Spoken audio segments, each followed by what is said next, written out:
მადლობა მზად ხართ. მოდით ჩავყვინთოთ და ერთად გავარკვიოთ. რა იმალება ტექნოლოგიის მიღმა, რომელიც ფაქტობრივად მთელ ჩვენს ციკლურ სამყაროს ამუშავებს.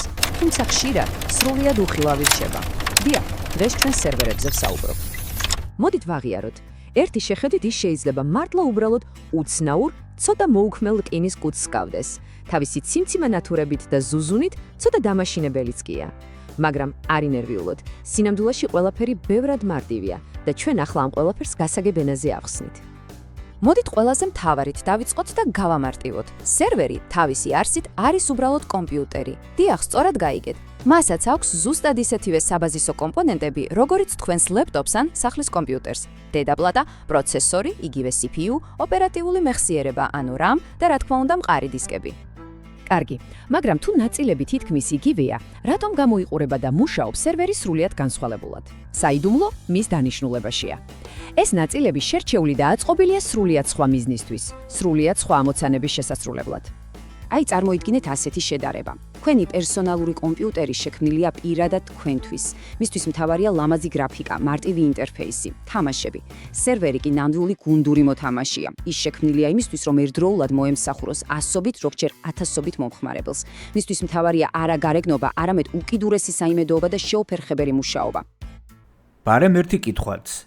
შემთხვევით, ისტის საგამოცდო ტრენინგი ხომ არ გაინტერესებთ? ბრაუზერში აკრიფეთ ეკრანზე მითითებული ბმული, ან დაასკანერეთ QR კოდი და თქვენ ნახავთ ტექნოლოგიების გამოცდის მოსამზადებელი ტრენინგის პირობებს.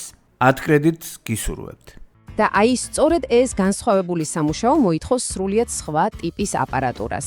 აპარატურას, რომელიც შექმნილია იმისთვის, რომ იმუშაოს წელიწადში 365 დღე 24 საათის განმავლობაში, თანაც ხშირად ძალიან მაღალი დატვირთვით.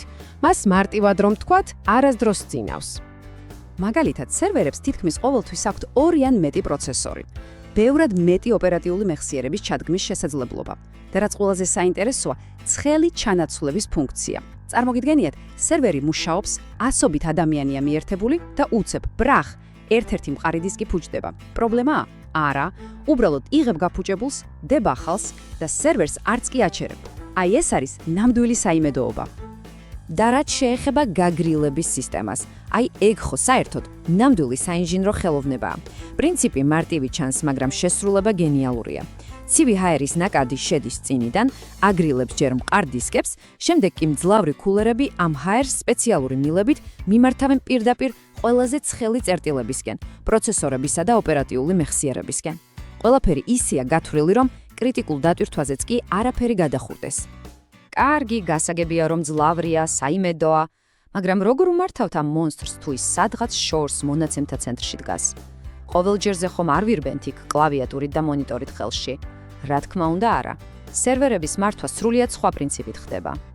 სერვერებს არ ჭირდებათ გრაფიკული ინტერფეისი, ანუ ის ლამაზი ფანჯრები და ხატულები, რასაც Windows-ში ვართ შეჩვეული. რატომ? იმიტომ რომ გრაფიკა სერვერისთვის ზედმეტი ტვირთია. ის ჭამს რესურსებს, რომელიც სინამდვილეში საქმის გასაკეთებლად ჭირდება. ამის ნაცვლად ვიყენებთ ბრძანებათა ველს, ვუკავშირდებით უსაფრთხო გვირაბით, ანუ SSH-ით და ვაძლევთ მარტივ ტექსტურ ბრძანებებს. და შედეგი წარმოუდგენელი ეფექტურობაა. აი წარმოიდგინეთ, ჩვეულებრივ კომპიუტერზე რომ ნახოთ დისკზე რა ხდება. უნდა გახსნათ My Computer, მერე მარჯვენა კლიკი, მერე Properties, რამდენიმე კლიკია, ხო?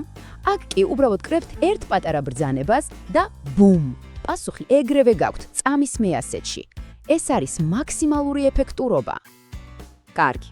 ტექნიკური დეტალები მგონი გასაგებია. მაგრამ მოდით, ახლა ყველაზე საინტერესოზე გადავიდეთ. რაში ვიყენებთ ამ ყველაფერს? რას აკეთებენ სერვერები ჩვენს ყოველდღიურ ცხოვრებაში? მოკლედ რომ ვთქვათ, ისინი ინტერნეტის ნამდვილი მუშაცხენები არიან. რისი გაკეთება შეუძლია სერვერს? პრაქტიკულად ყველაფრის, რაც ინტერნეტთან არის დაკავშირებული. გინდათ საკუთარი ვებსაიტი? კი ბატონო. გინდათ ტელეგრამის ბოტი, რომელიც 24/3-ზე იმუშავებს? პრობლემა არა. ან იქნებ საკუთარი პირადი Google Drive-ი გინდათ? სერვერი ამასაც გააკეთებს. ფოტოების და ფილმების ბიბლიოთეკა მთელი ოჯახისთვის? რა თქმა უნდა. და კი, მეგობრებთან ერთად Minecraft-ის ან Counter-Strike-ის სათამაშოდაც იდეალურია. მოკლედ, რომ შევაჯამოთ, რა არის სერვერი? ის არის თქვენი ციფრული სამყაროს ჩუმი, უხილავი მცველი. ის, რაც ყოველთვის ჩართულია, ყოველთვის კავშირზეა და ყოველთვის მზადაა თქვენი ბრძანება შეასრულოს. სწორედ ეს უკიდურესი საიმედოობა აქცევს მას თანამედროვე ინტერნეტის ფუნდამენტად. და ბოლოს, მინდა ერთი წამით დაფიქრდეთ. აი ახლა, ამ წამს, მსოფლიოს ყველა სერვერი რომ გაითიშოს, პირველი რას შენიშნავდით? რომელი აპლიკაცია ან საიტი გაგიქრებოდათ ხელიდან? პასუხი ამ კითხვაზე ყველაზე კარგად გვაჩვენებს, თუ რაოდენ დამოკიდებულები ვართ ამ უხილავ ყუთებზე. და თუ თქვენ ისტი საგამოცდო ტრენინგის პირობები გაინტერესებთ, ბრაუზერში აკრიფეთ მოკლე წერტილი G, დახრილი ხაზი, ICT-RG, ისე როგორც ეკრანზეა ნაჩვენები, ან დაასკანირეთ QR კოდი და თქვენ გადახვალთ ბმულზე, სადაც გაეცნობით ტექნოლოგიების გამოცდის პირობებს. 10 კრედიტს გისურვებთ.